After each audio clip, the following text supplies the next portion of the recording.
60 tahun kemudian warga negara pengganyang ngebabu di negara yang mau diganyang. Ada juga nih. Oh iya benar, Malaysia tahun 2025 mau jadi negara maju. Yalah, Petronas nih kan untung terus, Pertamina rugi terus. Ya betul, karena warga negara Indonesia memang banyak kerja di Malaysia. Karena kan di Indonesia ini kan susah cari kerja, Mbak Yu. Nah, ini ada juga nih kata Ferdi User. Beruntung Malaysia tidak gabung Indonesia, bisa hilang kerajaan dan melarat hidupnya. Dijawab sama AFR JPEG. Seperti Kesultanan Sumatera yang lain, hilang dan tak berdaya, korupsi terus tak maju-maju.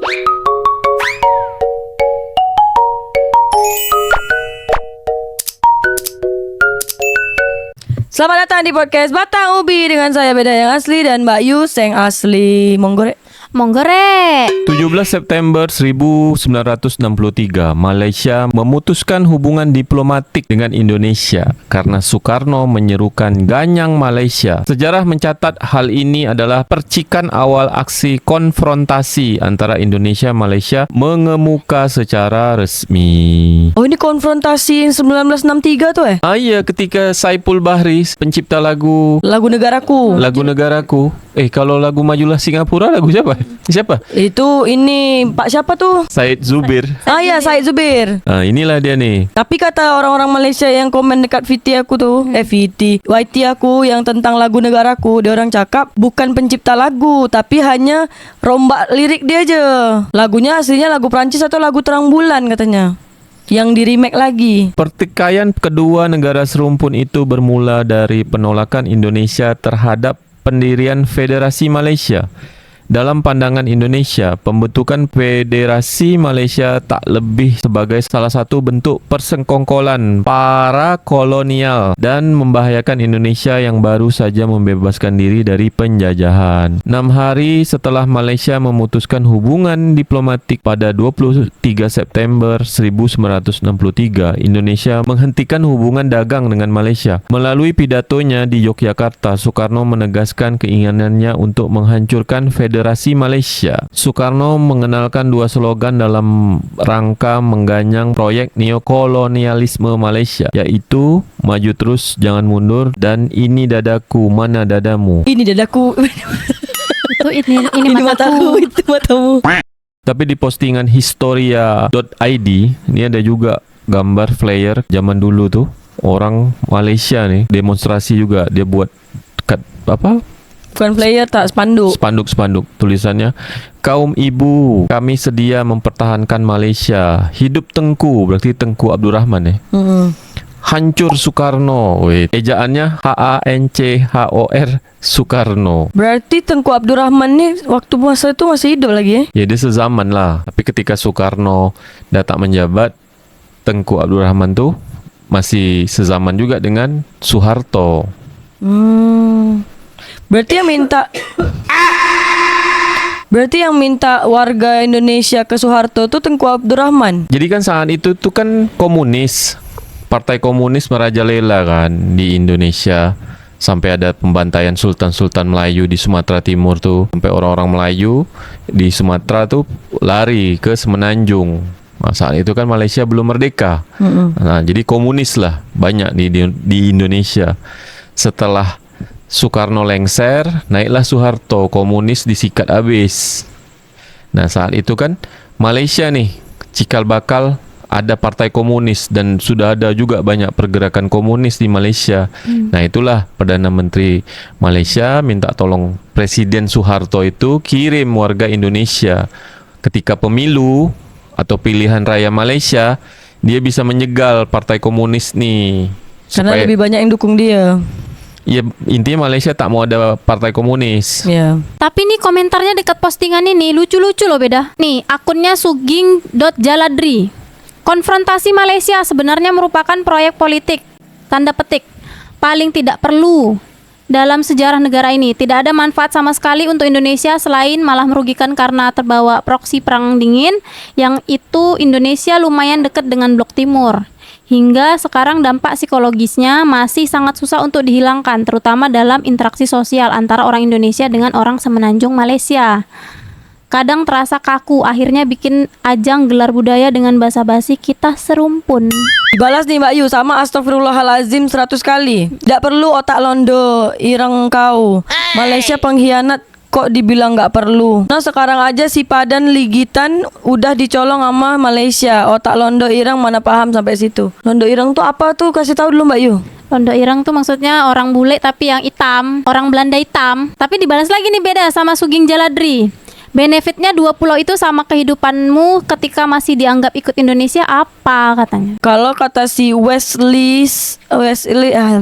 kalau kata Wesley NL, benefitnya memenuhi tanggung jawab rasa nasionalisme. Kalau di dalam dirimu tidak ada rasa nasionalisme, ya memang sulit untuk memahaminya. Dijawab lagi nih sama Sugeng Jaladri. Nasionalisme? Emang nasionalisme Indonesia mikirin hidup kamu? Jeng jeng jeng. Di komen juga nih sama, tapi dia tak komen si Sugeng Jaladri ya. Si Mudriko dia komen, sebenarnya isu gorengan yang dikompori PKI untuk mengakali supply senjata angkatan ke-5.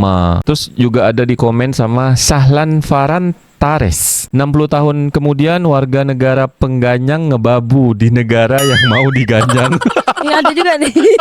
Oh iya benar, Malaysia tahun 2025 mau jadi negara maju. Yalah Petronas ini kan untung terus, Pertamina rugi terus. Dia udah menguasai beberapa negara. Petronas jualan minyak udah sampai berbagai negara loh beda. Sampai ke Brazil Mbak Yu. Indonesia nih membatasi BBM subsidi untuk rakyatnya. Mulai 1 Oktober 2024 ini, tak semua orang boleh isi bensin subsidi beda di Indonesia. Kalau dekat Malaysia nih kan, mau dia kaya ke miskin ke tergantung mereka lah dia mau ambil RON mana. Ada RON 97. Intinya kalau dia mau subsidi, mau tak subsidi, terserah aja dia mau pilih yang mana. Iya. Jadi tidak ada kalangan kaya ke kalangan miskin ke, semua rata.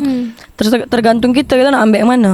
Berarti betul kan kata si Sahlan Farantes ini, 60 tahun kemudian warga negara pengganyang ngebabu di negara yang mau diganyang. Ya betul, karena warga negara Indonesia memang banyak kerja di Malaysia. Karena kan di Indonesia ini kan susah cari kerja Mbak Yu. Nah ini ada juga nih kata Ferdi User, beruntung Malaysia tidak gabung Indonesia, bisa hilang kerajaan dan melarat hidupnya. Dijawab sama AFR JPEG, seperti Kesultanan Sumatera yang lain, hilang dan tak berdaya, korupsi terus tak maju-maju. Dibalas lagi nih sama Abang Ahmad 1965. Para pendiri bangsa dari awal hanya mengklaim wilayah Indonesia. Merdeka adalah wilayah Hindia Belanda. Soekarno malah tidak setuju Singapura, Sabah, Sarawak, Brunei gabung ke Federasi Malaysia. Itu Malaya mengkhianati perjanjian Mapilindo. Mapilindo ini apa benda? Cari di Google. Kata Fahru Roji 155. Dan akhirnya yang pro neokolonialisme menjadi lebih maju dibanding yang di sini. Di sini tuh maksudnya Indonesia beda. Konoha. Komentar dari Nabaru.ra. Seandainya tidak ada ganyang Malaysia, mungkin G30S tidak akan terjadi. G30S ini kan gerakan 30 September itu kan, yang jenderal-jenderal tuh diculik terus dibantai, dimasuk ke yang lubang buaya apa tuh, sumur lubang buaya. G30S PKI itu pembantaian jenderal-jenderal, pembantaian sultan-sultan di Sumatera Timur, tapi nggak difilmkan. Oh, yang pembantaian sultan-sultan Sumatera Timur ini nggak difilmkan. Nah, yang G30S PKI difilmkan. Sultan-sultan Sumatera Timur ini sultan mana aja? Sultan Langkat tuh Sultan Deli. Oh, baca aja lah Kak Google, banyak tuh beda. Tapi sampai sekarang Sultan Langkat tuh masih ada. Indonesia sebagai negara maritim yang dikelilingi laut, tapi ternyata masih harus bergantung pada impor garam 1,35 triliun setahun untuk memenuhi kebutuhan nasional. Menurut data terbaru dari Badan Pusat Statistik BPS, total impor garam Indonesia pada tahun 2023 mencapai 2,8 juta ton dengan nilai 1,35 triliun. Angka ini menunjukkan adanya peningkatan baik dari segi volume maupun nilai dibanding tahun-tahun sebelumnya.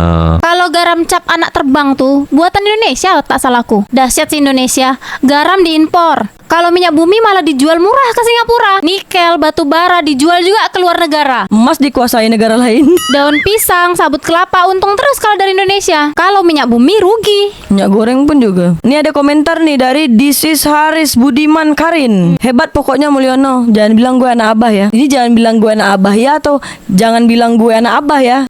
Atau gitulah, dua kemungkinan. Sekarang kalau komentarnya bersifat rasional dan fakta, pasti dibilang anak abah beda. Ini juga ada komentar dari Aim Nurul Latifah. Yang lebih heran lagi, Indonesia masih impor ikan dari Cina. Tadi habis baca berita, padahal laut Indonesia luas banget, kok bisa ikan aja impor. Negara Cina tuh impor durian dari Malaysia, nggak Thailand aja. Tapi dulu kan Raja Durian tuh Thailand beda. Iya, Malaysia nih udah belajar tentang tanam durian, makanya dia udah bisa ekspor ke mana-mana. Ada komentar dari Latiful Sama.